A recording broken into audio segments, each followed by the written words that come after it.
As the 2024 US election nears, all eyes are on Trump and Harris. But here's a twist that might surprise you.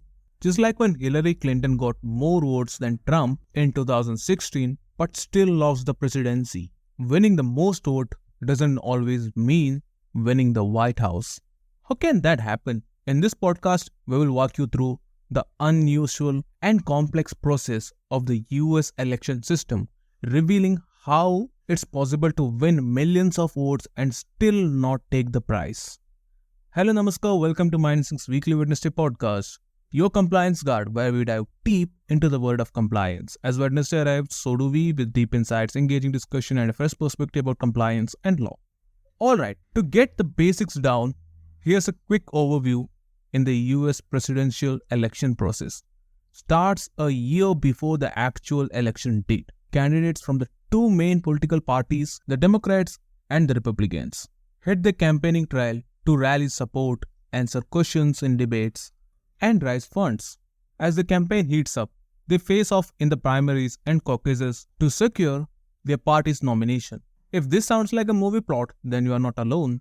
The US election season is long and daunting, and it's quite different from what we see in India. Here in India, we have a straightforward system. The candidate with the majority of the votes wins the seat. But in the US, things work very differently. Let's break down primaries and caucuses. The two-way states choose presidential candidates. A primary is where people vote for their preferred candidate in a private ballot, while caucuses are more like public gatherings where party members discuss and vote on candidates. In January 2024, former President Donald Trump made a big splash by winning the Iowa caucus. This early win sets the tone for the rest of the campaign. But winning a primary or a caucus is just the beginning. The candidates are only just warming up for the real game. After primaries and caucuses, each party hosts a national convention. Think of this as a grand event where delegates who represent the people officially endorse their party's nominee. This is also when the candidate picks a running mate or vice presidential candidate, adding to the excitement. And after all this, the US citizens finally get to cast their votes in the general election.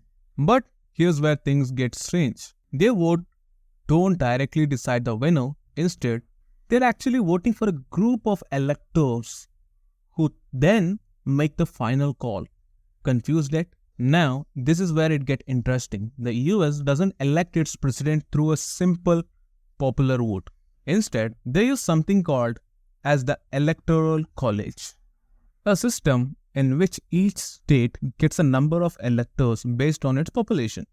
There are 538 electors in total, and a candidate needs a minimum of 270 electoral votes to win the presidency. The candidate who wins the most vote in a state generally wins all the state's electoral votes, even if it's by a tiny margin. So yes, win by a hair, take it all. And this is why candidates focus heavily on swing states like Florida, Pennsylvania, and Arizona, where the outcome is unpredictable. Here's the twist. It's entirely possible, and it had happened, for a candidate to lose the popular vote but still win the presidency. This happened in 2016 when Donald Trump won the presidency, even though Hillary Clinton received nearly 3 million more votes than him. The same thing happened in the 2000 election when George Washington Bush defeated Al Gore. The public vote doesn't always determine the winner, the Electoral College does. And this often leaves non-Americans scratching their head. And frankly, quite a few Americans too. Imagine you're a player in a game where the rules can flip the outcomes, making the most popular candidate still lose. The Electoral College has been debated for decades. Some people feel it should be reformed to reflect the popular vote, while others argue that it's a critical part of balancing power across states. But no changes has been made yet. And with another election around the corner, the debate is likely to heat up once more. In India, if an MP votes against their party's official candidate for Prime Minister, they risk disciplinary action. which could include being kicked out of the party and losing the MP seat. In the US, when people vote in a presidential election, they're not directly voting for the president. Instead, they are voting for a group of electors in their state who promise to support a specific candidate. This group is called the Electoral College.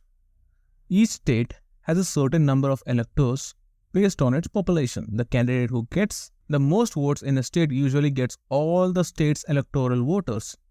However, those electors can technically choose to vote for someone else, which can lead to situations where a candidate wins the popular vote but still lose the election. So as the US gears up for another election, remember, in American politics, winning the most vote doesn't always mean winning the big prize. It's an unusual system that has persisted for over 2 centuries. But who knows, maybe one day we will see it change. Thanks for tuning into MindSyncs podcast. If you found this episode informative, don't forget to subscribe for more updates on the world of compliance and advisory services. Until next time, stay compliant, stay informed.